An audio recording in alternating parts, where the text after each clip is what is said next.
Hello and welcome to Pulmonology Read Aloud. My name is Dr. Arora. I am back with another video of Gold Guidelines 2024. And this video is about the changes in the 2024 report of COPD guidelines by the Gold Committee.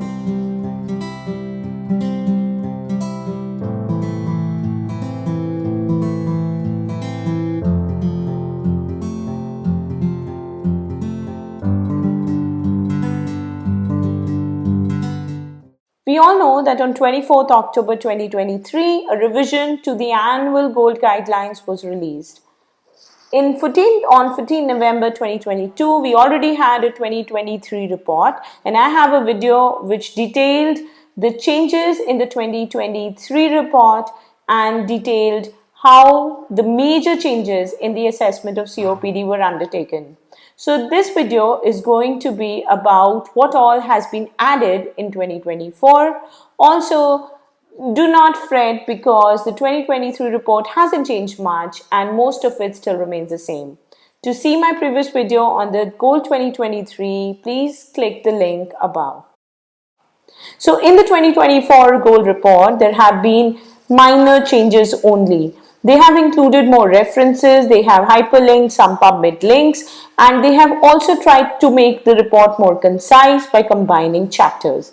It contains 6 chapters, of which chapter 3 and 4 have been together combined into one chapter. The tables and figures have been revised, and mostly the revision are limited to very few tables and figures have been combined together. The key changes that are noted in the new guidelines include some more information on Prism, which was introduced last year, pre-bronchodilator spirometry being clarified, interstitial lung abnormalities being highlighted, smoking cessation with more and more emphasis, and one change for vaccination.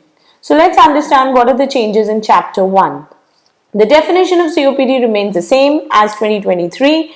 It is still defined as a heterogeneous lung condition with chronic respiratory symptoms, abnormality of either airway and or alveoli in the form of emphysema, and is persistent progressive airflow obstruction. So there is no change in the definition. The definition did undergo a change when 2023 guidelines were introduced. The clinical indicators remain the same, and dyspnea, cough, and recurrent infections with history of risk factors becomes important.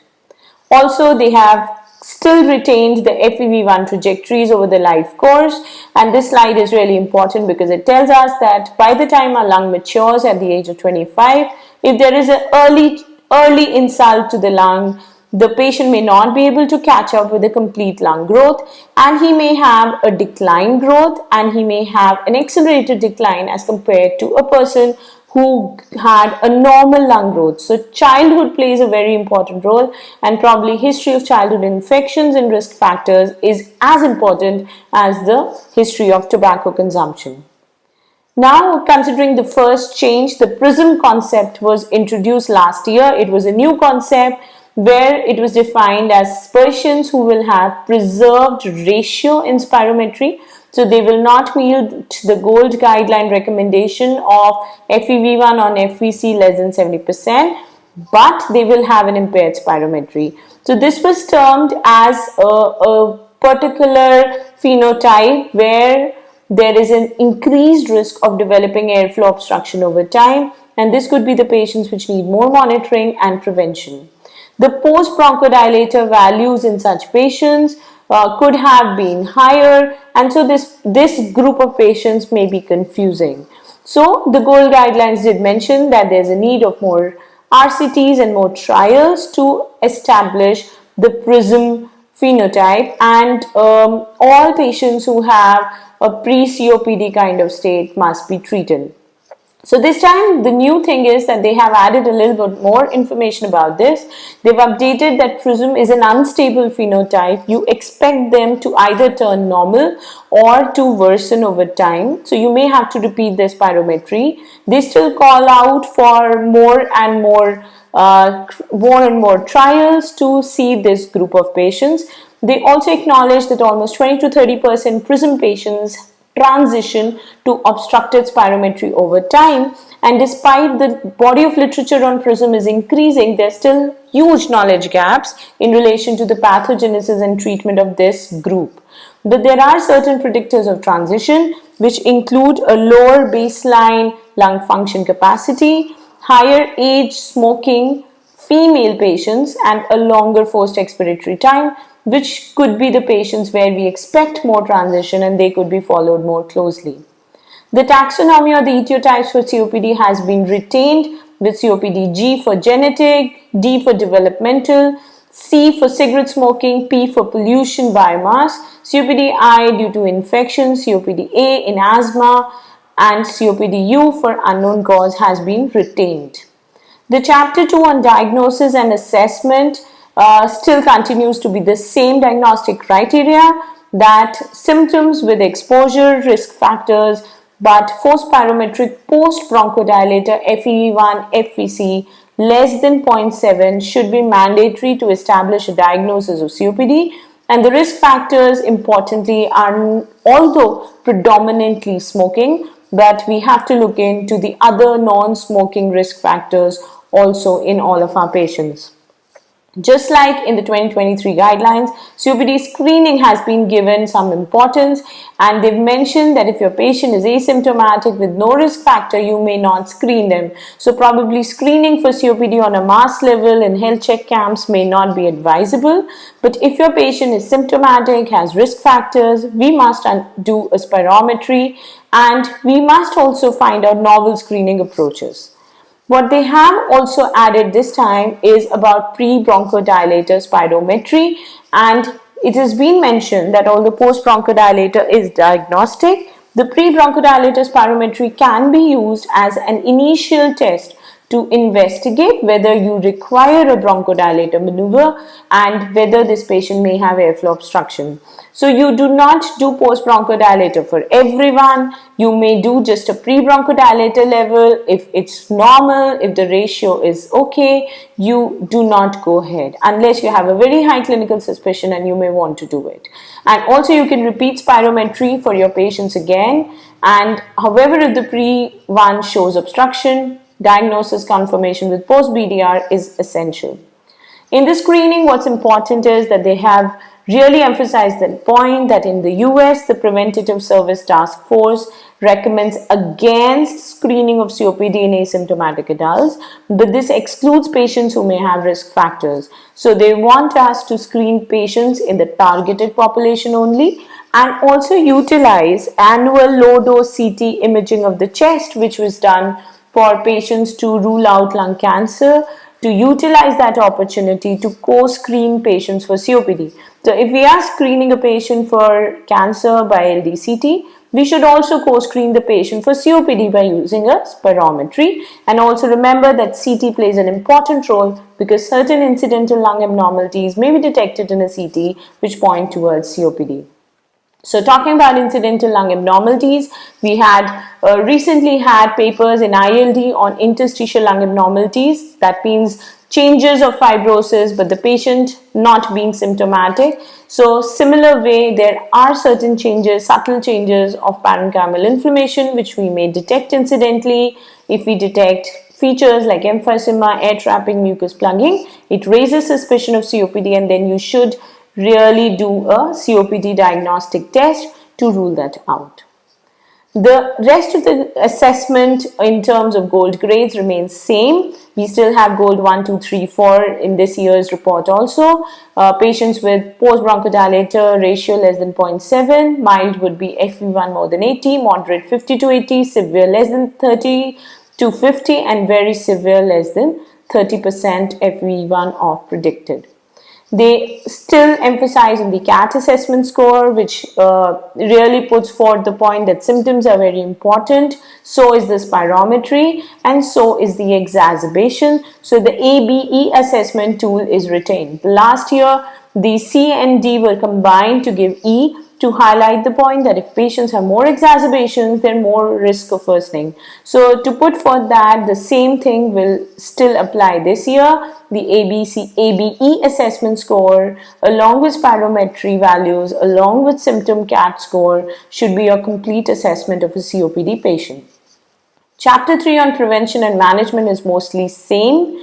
Here the management of COPD again emphasized is not only doing the right diagnosis, assessing him initially, managing him for also the risk factors, adjusting treatment and keep reviewing patient and look out for complications.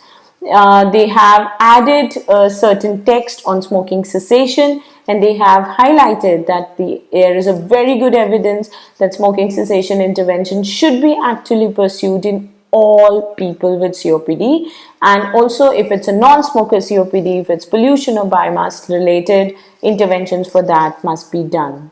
What they've added in smoking cessation is that we must counsel our patient at each visit by 3 main counseling steps. 1 is practical counseling for quitting, 2 is social counseling with his family, and 3 providing him social support outside the environment of his home. And also we may institute first-line pharmacotherapy for smoking cessation to our patients after the counseling.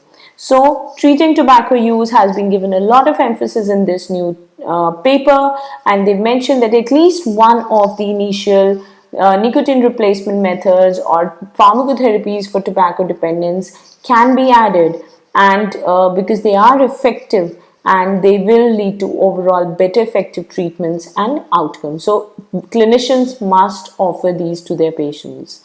For vaccinations, one major change is that last year they've already added shingles and DTaP along with influenza and pneumococcal, and this year they've added the RSV virus vaccine for individuals above 60 years with chronic heart or lung disease. So because of this CDC new recommendation, patients with COPD should also get an RSV vaccine if available, in addition to Tdap, shingles, influenza and pneumococcal vaccine schedules.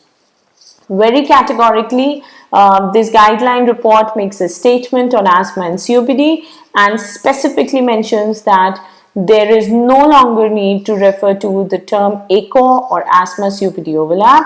They have emphasized that asthma COPD are 2 different diseases which may share a common treatable trait, which may share common clinical features, and certain COPDs may show reversibility, certain COPDs may have eosinophilia.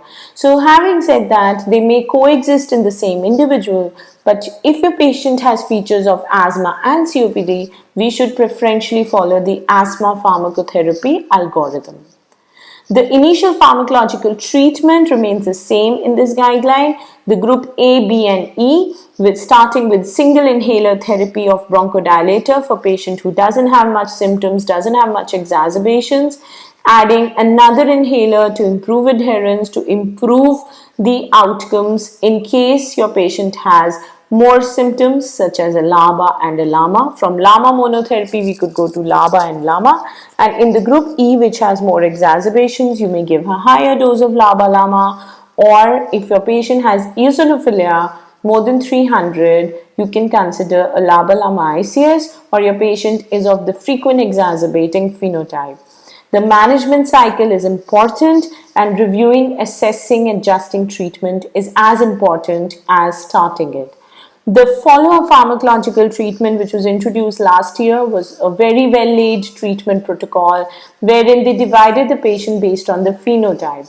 They divided the patient based on the main symptom. So if your patient has dyspnea predominantly, he needs to be managed separately, and if your patient has exacerbations, then it needs to be managed separately. So in addition to the ABE assessment, irrespective of the ABE assessment, if your patient has dyspnea and has earned LABA and LAMA or LABA or LAMA and he still continues to be dyspneic, you may consider switching inhalers, implementing non-pharmacological treatment and finding other causes of dyspnea. But if your patient has more exacerbation, then you have the option of adding ICS, especially if the blood eosinophilia is there.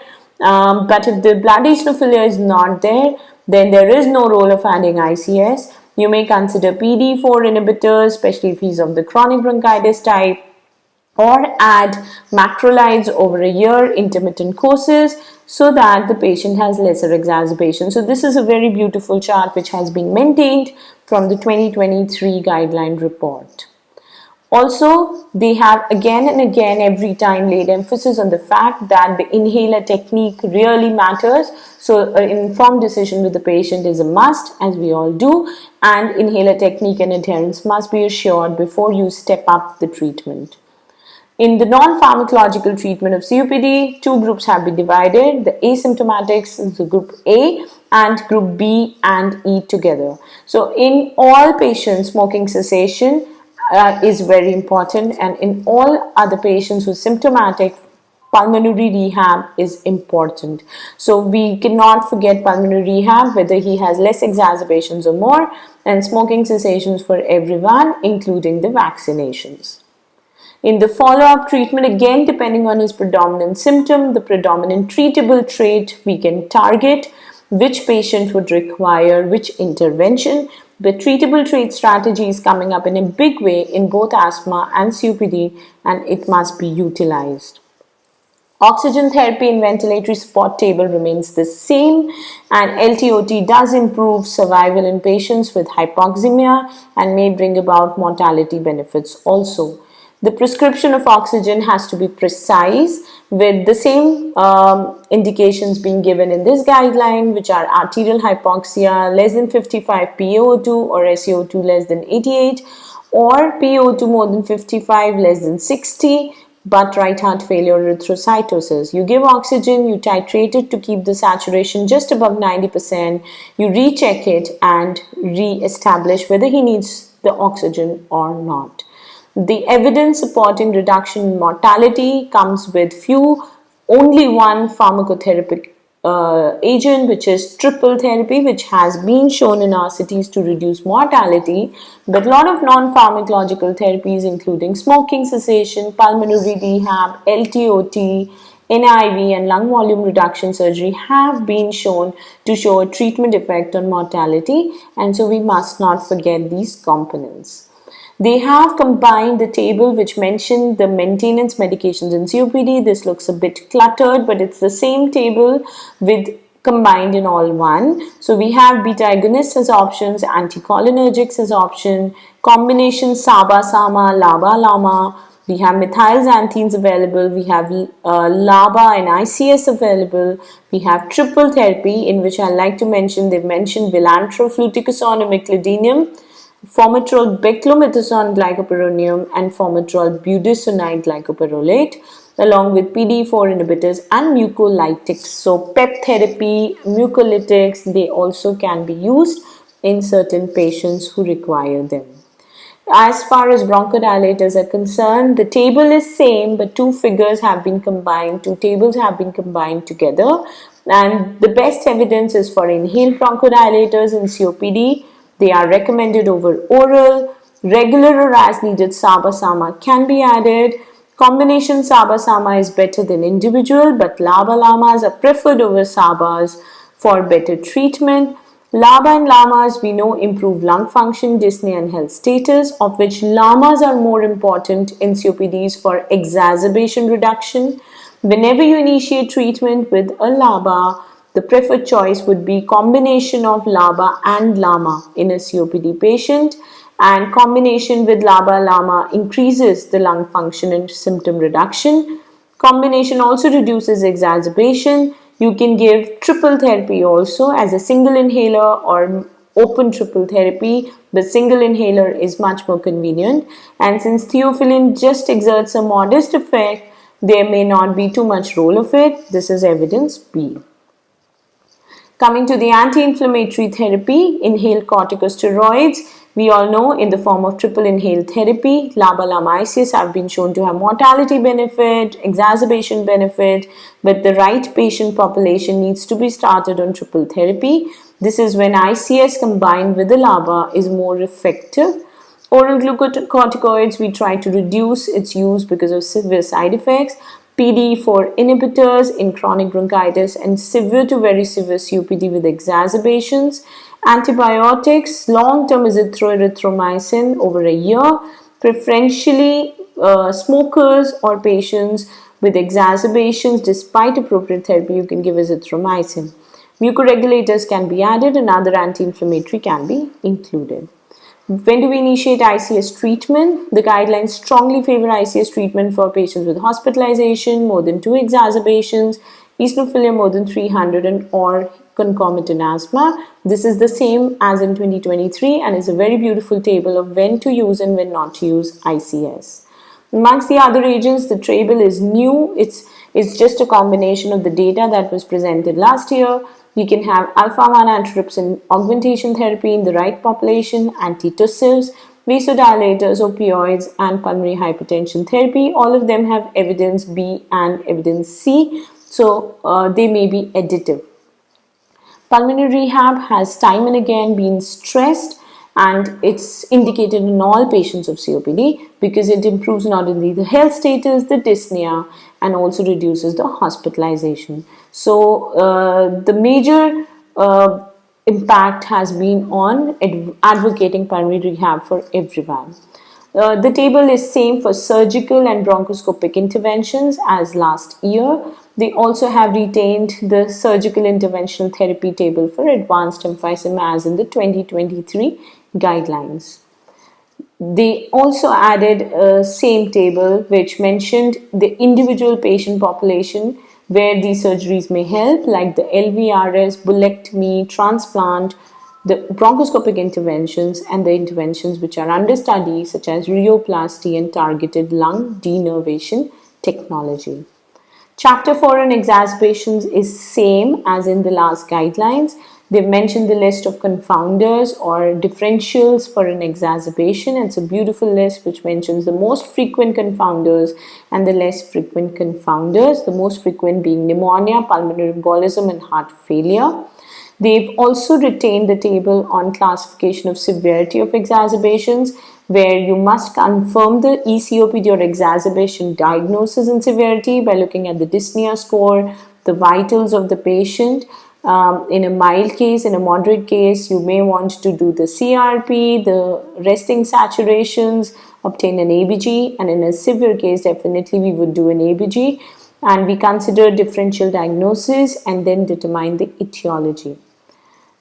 They've also given the same table for hospital admission indications, which includes severe symptoms, acute respiratory failure, new physical signs, exacerbation not responding on an OPD treatment, comorbidities, and insufficient treatment at home. And whenever you manage exacerbations which are severe enough, we have to remember that once we assess the severity, do the blood gas, x-rays, we supplement the patient with oxygen, we keep a monitor on his hypercapnia, we give bronchodilators with increasing doses. Preferentially, we start with short-acting bronchodilation, short-acting beta-2 agonists and anticholinergics, or use the long-acting ones when he is more stable. And we consider oral steroids, we consider antibiotics for 5 days, NIV, and monitor the patient hemodynamically. Whenever we manage exacerbations repeatedly, the evidence talks about not only systemic steroids but short-acting bronchodilator therapy. Methylxanthines are not recommended because of the increased side effect profile, and NIV should be the first mode of ventilation as soon as the patient shows signs of fatigue, tiring out, and poor gas exchange. For indications for ICU admission, the table is same. Clinically, dyspnea, altered mental status, worsening hypoxia less than 40, severe worsening acidosis with a low pH, and not improving on oxygen.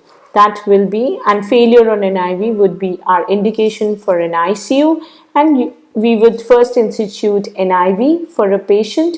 But if your patient is not tolerating NIV, he will be switched to invasive mechanical ventilation, especially in patients who have cardiac problems, cardiac arrest, hemodynamic instability, severe pneumonias, massive aspirations, or tachyarrhythmias.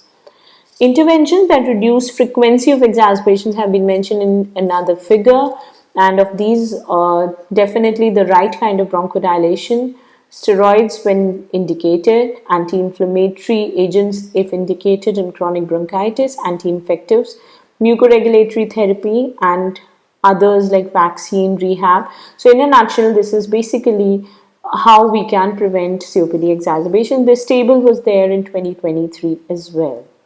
Chapter 5 on COPD comorbidities mentions the relation with lung cancer and when you can suspect lung cancer, which is specifically in patients with smoking history of more than 30 pack years, severe emphysema, elderly males, family history of lung cancer, severe airflow limitation, and malnourished patient.